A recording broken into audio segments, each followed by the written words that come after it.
যারা 5ই আগস্ট ঘটাইছে কালো শক্তি, সেই কালো শক্তির নাম হলো জামাত ইসলাম। বিএনপির ফজু পাগলা।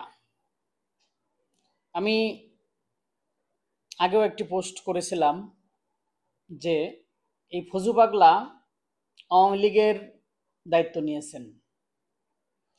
খুব বেশি দিন হয়নি, এই ফজু পাগলা তার কর্মকাণ্ডে অলরেডি সেটি প্রমাণ করেছেন।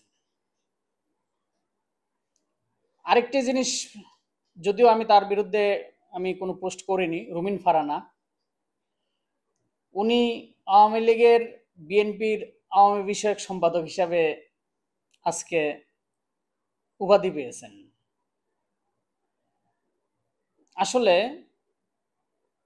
বিএনপির কয়েকজন নেতার কারণে বিএনপি নিজেই প্রশ্নবিদ্ধ হচ্ছে।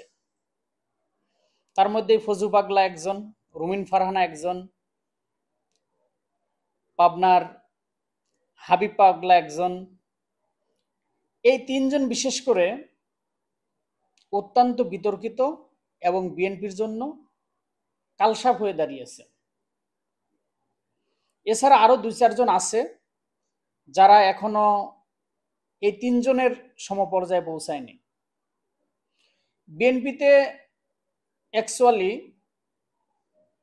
বিভিন্ন ভাইরাস আছে, তার মধ্যে সবচেয়ে টপ পর্যায়ের ভাইরাস হলো এই তিনজন।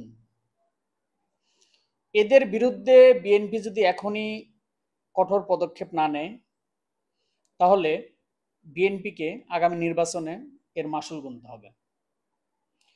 ফজু পাগলার যে মন্তব্য, সেই মন্তব্যটি অত্যন্ত কঠিন এবং বেদনাদায়ক। কারণ 5 তারিখের পরে বিএনপি 5 তারিখের যে গণ অভ্যুত্থান, এটিকে কালো শক্তি বলে আখ্যায়িত করেছে ফজু পাগলা। এবং এই কালো শক্তিকে কে সেটি হলো জামাত। আর জামাতের এই কালো শক্তির অভিনয় করেছে সার্জিসরা, দ্যাট মিনস বৈষম্য বিরোধী আন্দোলন। এই কথা দ্বারা বিএনপি এবং বিএনপির নিজেই, বিএনপি সংগঠনকে প্রশ্নবিদ্ধ করা হয়েছে। ফলে এই ফজু পাগলাদের মতো হেভিওয়েট যারা নেতা, যেহেতু উনি বিএনপি চেয়ারপারসনের উপদেষ্টা, হেভিওয়েট নেতা, তাদের এই কর্মকাণ্ডের কারণে বিএনপি আজকে প্রশ্নবিদ্ধ। তারা এখনো চেতনা বিক্রির চেষ্টা করছে। 71 সবার, 71 শুধু আওয়ামী লীগের নয়। 5ই আগস্ট সবার, 5ই আগস্ট শুধু এনসিপির নয়। এই 71-এর চেতনা বিক্রি করা আর হলো 5ই আগস্টের চেতনা বিক্রি করা, সবাই এদেশ থেকে বিতাড়িত হবে। যেভাবে 71-এর চেতনা বিক্রি করে আওয়ামী লীগ বিতাড়িত হয়েছে, 5ই আগস্টের চেতনা যারা বিক্রি করতে চাইছে তারাও বিতাড়িত হবে।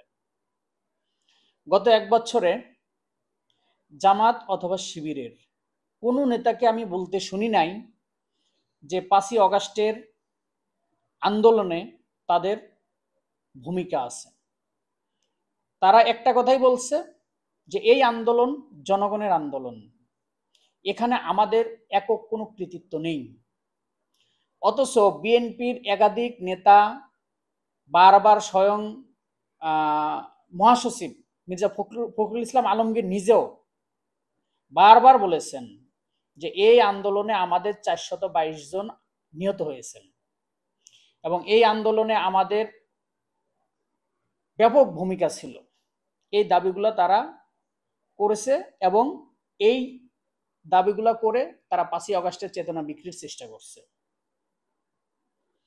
ফলে এই চেতনা বিক্রির যে ব্যবসা, সেই ব্যবসায় বিএনপি লস প্রজেক্টে পড়ে যাচ্ছে। এমত অবস্থায় বিএনপিকে অবশ্যই ঘুরে দাঁড়াতে হবে। বিএনপিকে জনমানুষের রাজনীতি করতে হবে, নয়তো বিএনপিকে এর মাসুল গুনতেই হবে।